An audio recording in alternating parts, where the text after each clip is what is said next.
Hello friends, welcome to latest education. कैसे हैं आप सभी? आई होप सब मस्त होंगे, अपनी तैयारी भी अच्छे तरीके से कर रहे होंगे। शुरू करते हैं आज की क्लास को। तो आज की क्लास में हम क्या पढ़ेंगे? विटामिन B2 को, जिसका रासायनिक नाम क्या है? राइबोफ्लेविन। देखिए, पिछली क्लास में हमने क्या पढ़ा था? विटामिन बी के समूह के पहले पार्ट अर्थात विटामिन B1 को, जिसका रासायनिक नाम क्या है? जिसका रासायनिक नाम है थायमिन। विटामिन B1 से संबंधित बहुत सारे इम्पोर्टेंट पॉइंट हम लोगों ने देख लिए हैं।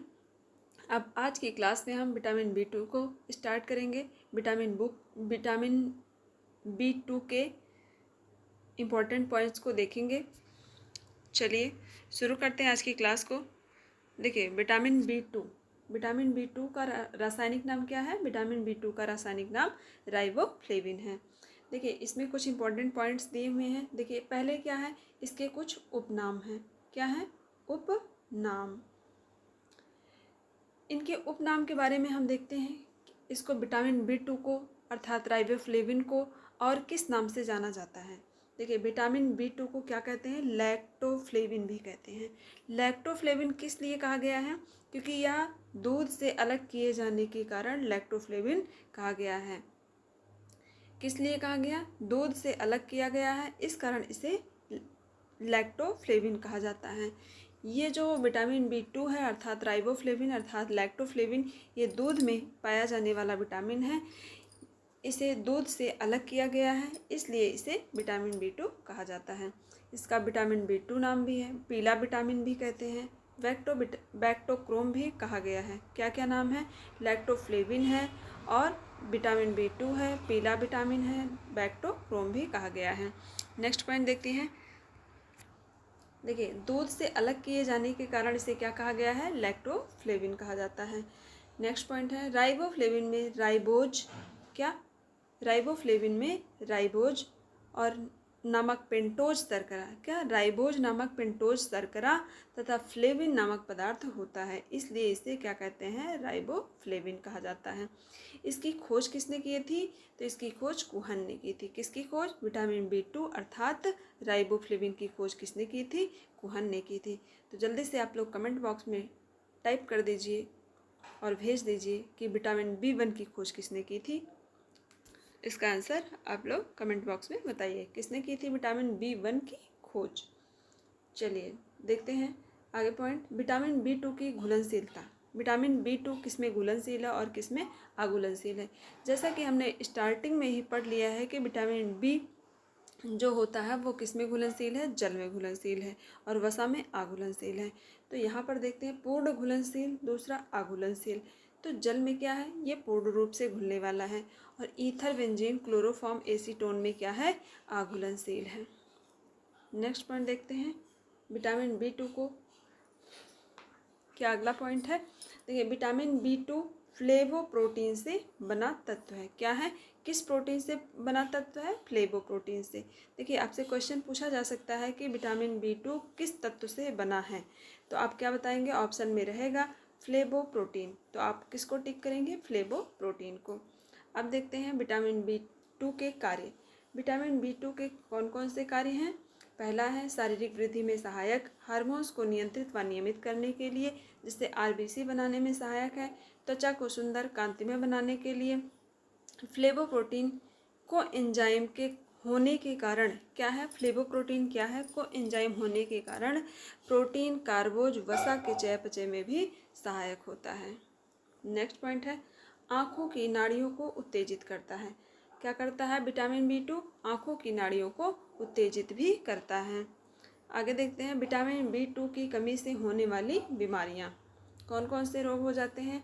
देखिए, विटामिन B2 की कमी से तो बहुत सारी बीमारियाँ देखने को मिलती हैं। तो देखिए, इसमें क्या है?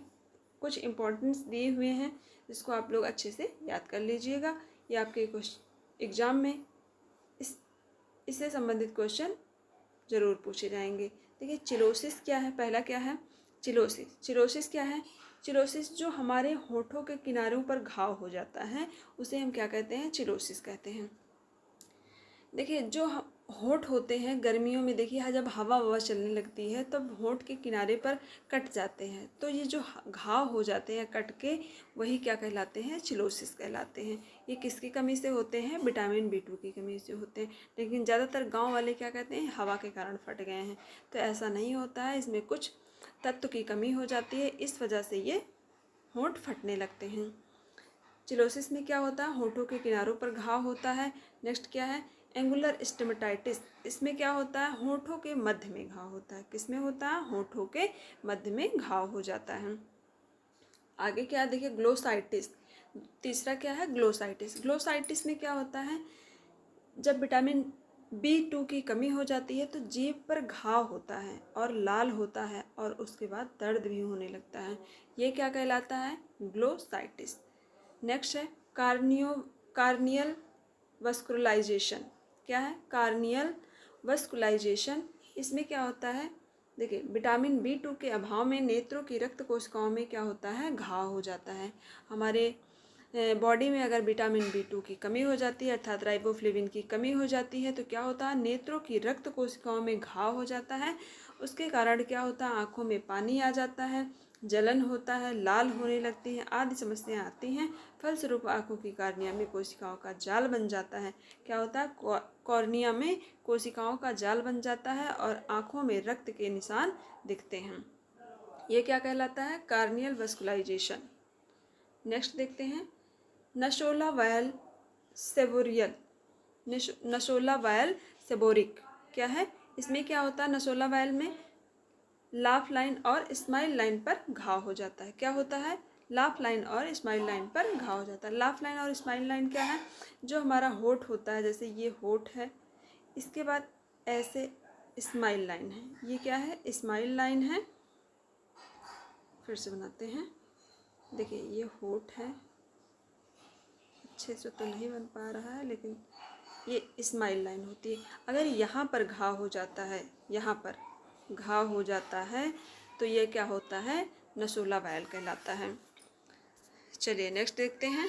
नेक्स्ट क्या है, एंगुलर डर्मेटाइटिस। एंगुलर डर्मेटाइटिस में क्या होता है, इसमें गालों पर घाव हो जाता है। क्या होता है, गालों पर घाव हो जाता है। केरेटाइटिस में गालों का शुष्क होकर फटना, जैसे होठ फट रहे थे उसमें घाव हो रहा था, उसी प्रकार गालों का शुष्क होकर मतलब सूख जाने पर फटना क्या कहलाता है, केरेटाइटिस। ये सब किसकी कमी से होता है, विटामिन B2 की कमी से। देखिए कुछ पॉइंट्स दिए हुए हैं। देखिए विटामिन B2 की कमी से पहला पॉइंट है, विटामिन B2 की कमी से पुरुषों के अंडकोश में क्या होता है, घाव हो जाता है। ये भी विटामिन B2 की कमी से होता है। अल्सर भी मुख्यतः किसकी कमी से होता है, विटामिन B2 की कमी से होता है। क्या होता है, अल्सर। राइबोफ्लेविन की कमी अर्थात विटामिन B2 की कमी को क्या कहते हैं, राइबोफ्लेवोनोसिस।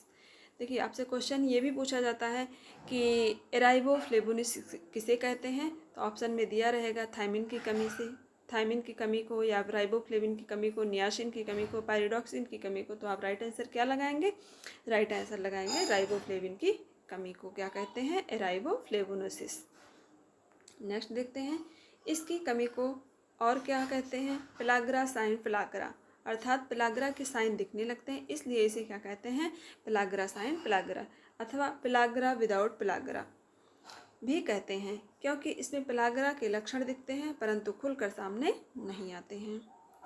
अब देखिए अवशोषण। देखिए विटामिन B2 का अवशोषण कहाँ होता है, छोटी आंत में होता है। कहाँ होता है, छोटी आंत में होता है। विसर्जन मूत्र द्वारा होता है। जैसा कि हम पढ़े हैं कि जो जल में घुलनशील विटामिन होते हैं उनका हमारे बॉडी में संग्रह तो होता नहीं है और उनका विसर्जन मूत्र और पसीने के माध्यम से हो जाता है। इसके स्रोत क्या हैं, सूखी ईस्ट है, यकृत है, दूध पाउडर है, अंडा, मछली, हरी सब्जी, ये सब इसके स्रोत हैं। किसके, विटामिन B2 के। तो ये थे विटामिन B2 से संबंधित कुछ इंपॉर्टेंट पॉइंट्स। अब आगे हम लोग देखेंगे विटामिन B3 को। विटामिन B3 क्या है, विटामिन B3 का रासायनिक नाम क्या है, रासायनिक नाम है नियासिन। देखिए विटामिन B3 क्या है, विटामिन B कॉम्प्लेक्स का एक पार्ट है जिसका रासायनिक नाम क्या है, नियासिन है। और इसके बहुत सारे उपनाम हैं जिसको हम देख लेते हैं। उपनाम क्या क्या है? निकोटिनामाइड है, निकोटिनिक एसिड है, नियासिनामाइड है। क्या है? निकोटिनामाइड है, निकोटिनिक एसिड है और नियासिनामाइड इसके क्या हैं? उपनाम हैं। नेक्स्ट पॉइंट ये क्या है? 1735 ईस्वी में एक स्पेनिश व्यक्ति ने, कौन? 1735 ईस्वी में एक स्पेनिश व्यक्ति थे जिनका नाम क्या था? कासल। इसका प्रथम वर्णन प्रस्तुत किया था। क्या किया था? विटामिन B3 अर्थात नियासिन का प्रथम वर्णन किसने प्रस्तुत किया था? तो कासल थे। और ये कब हुआ था? 1735 में। नेक्स्ट पॉइंट है, इसकी कमी से पेलाग्रा नामक रोग होता है। विटामिन B3 की कमी से कौन सा रोग होता है? पेलाग्रा नामक रोग होता है, जिसका इटली भाषा में अर्थ क्या है? भद्दी त्वचा। पेलाग्रा का अर्थ क्या है? भद्दी त्वचा। नेक्स्ट पॉइंट है, खमीर में विटामिन B3 अर्थात नियासिन को पेलाग्रा प्रिवेंटिंग पेलाग्रा अर्थात PP फैक्टर के रूप में जाना जाता है। क्या कहते हैं? खमीर में जो विटामिन B3 होता है उसे क्या कहते हैं? PP फैक्टर कहते हैं। नेक्स्ट देखते हैं, देखिए शरीर में निकोटिनिक अम्ल, क्या निकोटिनिक एसिड जो होता है सक्रिय होकर किस में बदल जाता है? निकोटिनामाइड में। हमारी बॉडी में जो निकोटिनिक एसिड होता है वो जब एक्टिव फॉर्म में आता है तो किस में बदल जाता है? निकोटिनामाइड में बदल जाता है।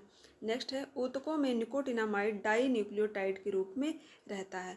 जो हमारे टिश्यूज होते हैं, हमारी बॉडी में टिश्यूज होते हैं, उसमें निकोटिनामाइड किस रूप में रहता है? डाई न्यूक्लियोटाइड के रूप में रहता है। नेक्स्ट पॉइंट देखते हैं, निकोटिनामाइड से दो तरह के कोएंजाइम बनते हैं। कितने तरह के कोएंजाइम बनते हैं? दो तरह के कोएंजाइम बनते हैं जो हाइड्रोजन ट्रांसपोर्ट एंजाइम्स के साथ कार्य करते हैं। किसके साथ काम करते हैं? हाइड्रोजन ट्रांसपोर्ट एंजाइम के साथ कार्य करते हैं। ये दो कोएंजाइम कौन कौन से हैं? पहला है NAD, दूसरा है NADP। NAD अर्थात निकोटिनामाइड एडेनिन डाई न्यूक्लियोटाइड। क्या है? Nicotinamide adenine dinucleotide. ये आपसे एग्जाम में पूछा जाता है कि NAD का फुल फॉर्म क्या है, तो आप क्या बताएंगे? Nicotinamide adenine dinucleotide. दूसरा क्या है? NADP है। इसका फुल फॉर्म क्या है? Nicotinamide adenine dinucleotide phosphate. इसमें क्या जुड़ गया है? फॉस्फेट जुड़ गया है। ये क्या थे? ये निकोटिनामाइड के दो कोएंजाइम थे। नेक्स्ट पॉइंट देखते हैं, क्या है? यह जल में कम घुलनशील है। जो विटामिन B3 है यह जल में क्या है? कम घुलनशील है। स्वाद में कैसा है? कसैला है। अम्ल क्षार ताप के प्रति स्थिर होता है। इस पे अम्ल क्षार ताप का कोई प्रभाव नहीं पड़ता है। आगे देखते हैं, आगे क्या है? विटामिन B3 के कार्य। विटामिन B3 के कार्य क्या क्या हैं? कार्बोज वसा प्रोटीन के चयापचय में सहायक होता है। क्या? विटामिन B3 आंखों के स्वास्थ्य के लिए भी सहायक है, नाड़ी संस्थान को स्वस्थ रखने के लिए भी सहायक है। नेक्स्ट देखते हैं, विटामिन B3 की कमी का प्रभाव। विटामिन B3 की कमी से क्या क्या हो जाता है? इसकी कमी से पेलाग्रा नामक रोग हो जाता है। पेलाग्रा नामक रोग में क्या होता है? इसके लक्षण क्या हैं? त्वचा खुरदुरी बादामी लाल हो जाती है तथा आंतों में अल्सर आदि हो जाता है। ये क्या होता है? पेलाग्रा के लक्षण हैं। विटामिन B3 की कमी से और भी क्या होता है? 3DS होता है और 4DS भी हो जाता है। 3DS रोग और 4DS रोग अर्थात 3DS अर्थात डर्मेटाइटिस, डायरिया, तीसरा डिमेंशिया। 4DS में 4 आते हैं, डर्मेटाइटिस, डायरिया, डिमेंशिया और डेथ। देखिए डर्मेटाइटिस क्या है? डर्मेटाइटिस त्वचा संबंधी बीमारी है। डायरिया क्या है? ये अतिसार है। डिमेंशिया क्या है? डिमेंशिया एक मानसिक बीमारी है। और यहाँ पे सेम वही चीज़ें हैं। डर्मेटाइटिस त्वचा संबंधी बीमारी, डायरिया अतिसार है और डिमेंशिया मस्तिष्क संबंधी बीमारी है। डेथ अर्थात मृत्यु। नेक्स्ट देखते हैं, कैसल नेकलेस। कैसल नेकलेस क्या है? डर्मेटाइटिस का गले के पास होना क्या कहलाता है? कैसल नेकलेस कहलाता है। जो डर्मेटाइटिस होता है त्वचा संबंधी बीमारी, ये हमारे अगर गले के पास हो जाती है तो इसे हम क्या कहते हैं? इसे हम कैसल नेकलेस कहते हैं। आगे देखते हैं, प्रोटीन युक्त भोजन लेने से उसमें व्याप्त ट्रिप्टोफेन क्या है? ट्रिप्टोफेन एक अमीनो एसिड है। क्या है? ट्रिप्टोफेन एक अमीनो एसिड है जो शरीर में जाकर नियासिन में बदल जाता है। क्या होता है? ट्रिप्टोफेन हमारी बॉडी में जाता है तो क्या किस में बदल जाता है? नियासिन के रूप में बदल जाता है। देखिए 60 ग्राम ट्रिप्टोफेन ग्रहण किया जाए तो 1 ग्राम नियासिन की प्राप्ति होती है। कितना प्राप्ति होती है? 60 ग्राम अगर ट्रिप्टोफैन ग्रहण किया जाता है तो 1 ग्राम नियासिन की प्राप्ति हो जाती है। नेक्स्ट देखते हैं इसका स्रोत क्या है। स्रोत में सूखा खमीर है, चावल की ऊपरी परत है, यकृत है, मूंगफली, दाने, मीट, मछली आदि में विटामिन B3 पर्याप्त मात्रा में पाया जाता है। अवशोषण कहाँ होता है? हमारी छोटी आंत में होता है। संग्रह तो होता नहीं है, जैसा कि हम लोगों ने पहले ही पढ़ लिया है कि विटामिन बी का संग्रह नहीं होता है या मूत्र के माध्यम से बाहर निकल जाता है।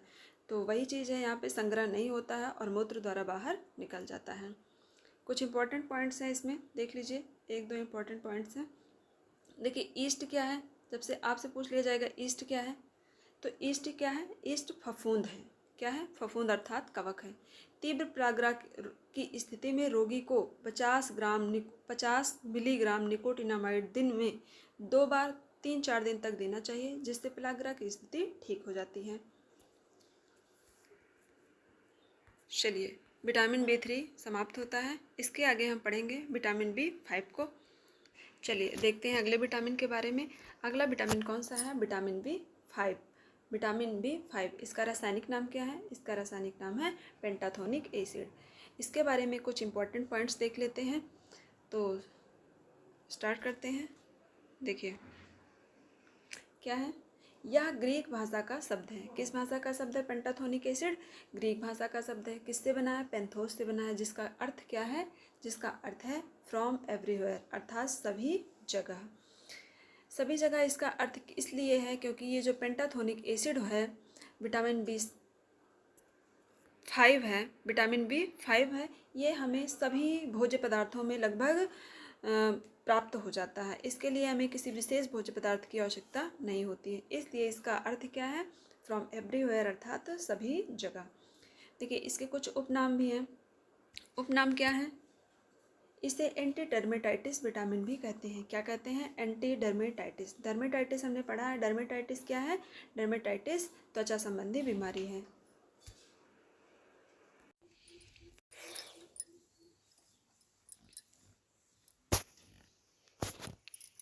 देखते हैं नेक्स्ट विटामिन को। नेक्स्ट विटामिन कौन सा है? विटामिन B5 है, जिसका रासायनिक नाम क्या है? पेंटाथोनिक एसिड है। इसके बारे में कुछ इंपॉर्टेंट पॉइंट्स देखते हैं। क्या है? पहला पॉइंट, यह ग्रीक भाषा का शब्द है। क्या है? पेंटाथोनिक एसिड किस भाषा का शब्द है? तो ग्रीक भाषा का शब्द है। यह पेंथोस शब्द से बना है। किससे बना है? पेंथोस से बना है, जिसका अर्थ क्या है? जिसका अर्थ है फ्रॉम एवरीवेयर, अर्थात सभी जगह। सभी जगह इसलिए कहा जाता है क्योंकि पेंथोस जो होता है, ये पेंटाथोनिक एसिड जो होता है, विटामिन B5 जो है, ये हमें लगभग सभी भोज्य पदार्थों से प्राप्त हो जाता है। इसलिए इसका अर्थ क्या निकाला गया है? सभी जगह। इसके लिए हमें कोई विशेष भोज्य पदार्थ की आवश्यकता नहीं होती है। देखिए नेक्स्ट पॉइंट है, इसे और किस नाम से जानते हैं? उपनाम क्या है इसका? इसे एंटी डर्मेटाइटिस विटामिन भी कहते हैं। इसे क्या कहते हैं? एंटी डर्मेटाइटिस विटामिन भी कहते हैं, क्योंकि इसमें त्वचा संबंधी बीमारी को ठीक करने का गुण होता है। विटामिन B5 जो होता है, इसमें त्वचा संबंधी बीमारी को ठीक करने का विशेष गुण होता है, इसलिए इसे क्या कहते हैं? एंटी डर्मेटाइटिस विटामिन कहते हैं। इसके और भी उपनाम हैं। क्या है? एंटीसिक डर्मेटाइटिस फैक्टर। इसे क्या कहते हैं? एंटीसिक डर्मेटाइटिस फैक्टर, अर्थात कुक्कुट प्रतित्वक्त शोथ कारक। क्या कहते हैं? कुक्कुट प्रतित्वक्त शोथ कारक भी कहते हैं। नेक्स्ट पॉइंट है, यह जल में घुलनशील है तथा अम्ल, क्षार, ताप व सूर्य के प्रकाश में नष्ट हो जाता है। जल में घुलनशील है, लेकिन अम्ल, क्षार, ताप व सूर्य के प्रकाश में नष्ट हो जाता है। इसका स्वाद कैसा है? तो स्वाद कसैला है। नेक्स्ट पॉइंट क्या है? उदासीन घोल में इसे 120 डिग्री सेल्सियस पर 20 मिनट तक उबाला जाए तो भी यह नष्ट नहीं होता है। क्या होता है? उदासीन घोल में अगर इसे हम 120 डिग्री सेल्सियस पर भी 20 मिनट तक उबालते हैं तो यह नष्ट नहीं होता है। नेक्स्ट है, यह एक डाइपेप्टाइड है जो बीटा एलानिन और ब्यूटायरिक एसिड के व्युत्पन्न से उत्पन्न होता है। किसके व्युत्पन्न से उत्पन्न होता है? बीटा एलानिन और ब्यूटायरिक एसिड के। ब्यूटायरिक एसिड किस में पाया जाता है? ब्यूटारिक एसिड ये हमारे मक्खन में पाया जाता है। मक्खन में पाया जाने वाला एसिड क्या है? ब्यूटारिक एसिड है। चलिए देखते हैं आगे। इसे कोएंजाइम भी कहते हैं। कोएंजाइम क्या कहते हैं इसे? विटामिन B5 को क्या कहते हैं? कोएंजाइम ए भी कहते हैं। कोएंजाइम क्या होता है? जो एंजाइम की अनुपस्थिति में टिश्यूज को उत्प्रेरित करने का काम करता है। क्या करता है कोएंजाइम? एंजाइम की अनुपस्थिति में उत्प्रेरक का काम करता है। नेक्स्ट देखते हैं, नेक्स्ट क्या है? नेक्स्ट है विटामिन B5 के कार्य। विटामिन B5 के कार्य कौन कौन से हैं देख लेते हैं। पहला है हार्मोन्स व वसा के संश्लेषण में सहायक। किसके संश्लेषण में सहायक? हार्मोन्स व वसा के संश्लेषण में सहायक। लिनोलिक एसिड से आर्किडोनिक एसिड का संश्लेषण क्या होता है? लिनोलिक एसिड और आर्किडोनिक एसिड का संश्लेषण भी करता है। आपने पढ़ा है लिनोलिक एसिड और आर्किडोनिक एसिड किस फैटी एसिड के अंतर्गत आते हैं? इसको आप लोग कमेंट बॉक्स में बताइएगा। नेक्स्ट देखते हैं, हीमोग्लोबिन के निर्माण हेतु पैराफिन का निर्माण करता है। किसका निर्माण करता है? हीमोग्लोबिन के निर्माण हेतु विटामिन B5 जो होता है पैराफिन का निर्माण करता है। पैराफिन क्या है? पैराफिन पॉलीसेकेराइड है जो एक चिपचिपा पदार्थ है और बॉन्डिंग का काम करता है। पैराफिन क्या है? पैराफिन एक मोम की तरह होता है जो एक पॉलीसेकेराइड है, यह बॉन्डिंग का काम करता है। नेक्स्ट देखते हैं, प्रोटीन वसा कार्बोज के चयापचय में भी सहायक होता है। किसके चयापचय में सहायक होता है? प्रोटीन वसा और कार्बोज के चयापचय में। नेक्स्ट है, त्वचा को स्वस्थ रखने में सहायक होता है। जैसा कि इसके नाम में ही लिखा गया है कि एंटी डर्मेटाइटिस विटामिन है, तो ये जो है त्वचा को तो स्वस्थ रखेगा ही, तो इसमें इसकी महत्वपूर्ण भूमिका होती है। नेक्स्ट है, पायरुविक एसिड के ऑक्सीकरण में भी सहायक होता है। आगे देखते हैं, विटामिन B5 की कमी से क्या होता है। विटामिन B5 की कमी का प्रभाव क्या है? तो देखिए, पहला क्या है? वर्निंग फीट सिंड्रोम, अर्थात वर्निंग फीट सिंड्रोम का मतलब है पैर के तलवे में जलन विटामिन B5 की कमी से होने लगती है। लो BP तथा कंपन भी होने लगता है। हाथ पैर व मांसपेशियों में ऐंठन होने लगती है। मानसिक उथल पुथल व बेचैनी होने लगती है। चर्म रोग हो जाता है। नाड़ी विकार हो जाता है। पाचन विकार हो जाता है। ये सब किसकी कमी से होता है? विटामिन B5 की कमी से होता है। बाल भी झड़ने लगते हैं। आगे देखते हैं इंपॉर्टेंट पॉइंट, पेंटाथोनिक अम्ल का एंटागोनिस्ट क्या है? पेंटाथोनिक अम्ल का एंटागोनिस्ट अर्थात एंटी विटामिन कौन है? Omega methyl pantothenic acid. Omega methyl pantothenic acid है। इसके सोर्स क्या हैं विटामिन B5 के? देखिए, पेंटोस का अर्थ क्या है? फ्रॉम एवरीवेयर, अर्थात यह सभी जगह से प्राप्त किया जाता है। इसी कारण सामान्यतः इसकी कमी नहीं देखी जाती है। लगभग ये सभी भोज्य पदार्थों में पाया जाता है। इसलिए देखिए, यकृत, चावल की परत, गेहूं के अंकुर व चोकर, दाल आदि में पाया जाता है। सर्वाधिक मात्रा में कहाँ पाया जाता है? तो रॉयल जेली में विटामिन B5 सर्वाधिक मात्रा में पाया जाता है। आगे बढ़ते हैं, देखिए इसका अवशोषण कहाँ होता है? अवशोषण छोटी आंत में होता है। विसर्जन मूत्र द्वारा होता है। संग्रह तो होता नहीं है। तो विटामिन B5 समाप्त होता है। इसके आगे हम पढ़ेंगे विटामिन B6 को।